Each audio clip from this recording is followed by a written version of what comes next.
এবার দেখুন, লক্ষ্মীর ভান্ডার চায় না, মানুষ বলছে রাস্তা চায় তার বদলে। পূর্ব মেদিনীপুরের এগরার 1 নম্বর ব্লকে বিক্ষোভ দেখানো হয় এই স্লোগান তুলে।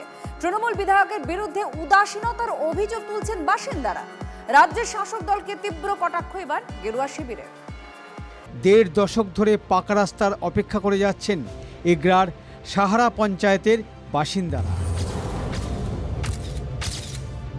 আমরা রাস্তা চাই, আমাদের আর কিছু না, আমরা কোনো কিছু চাই না। আমরা লক্ষ্মী ভান্ডারও চাই না, ওই 1000-1200 টাকায় কিছু হয় না একটা সংসারে। কিছুদিন আগে উত্তরবঙ্গে রাস্তার দাবিতে লক্ষ্মী ভান্ডারের টাকা ছেড়ে দেওয়ার নিধান দিয়েছিলেন বিতর্কিত আধিকারিক প্রশান্ত বর্মন।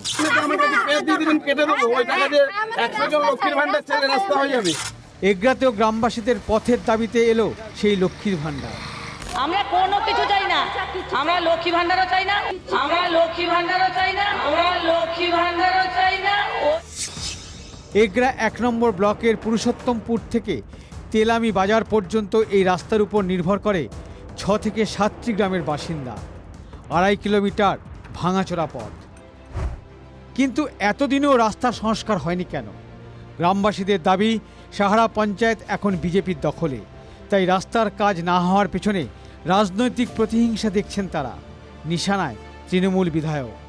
15 বছর এখানে টিএমসি এমএলএ থাকছে, কিন্তু কোনো রাস্তা যে হয়েছে এক বিন্দু কাজ করেনি।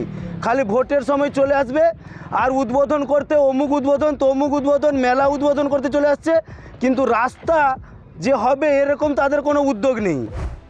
রাস্তা সংস্কারের কাজের দায়িত্বটা তৃণমূল পরিচালিত জেলা পরিষদের, কিন্তু বিজেপির হাতে থাকা পঞ্চায়েতের অভিযোগ জেলা পরিষদের উদাসীনতার জন্যই বাধ্য হয়েই রাস্তা সারাইয়ের কাজে হাত লাগাতে হচ্ছে। এগরা বিধানসভার যিনি বিধায়ক, তিনি প্রকৃতপক্ষে মানুষের জন্য বা মানুষের সেবা করার উদ্দেশ্যে তিনি আসেননি। তার প্রকৃত উদ্দেশ্য হচ্ছে এখান থেকে কারমানি নিয়ে নিজের সংসার চালানো।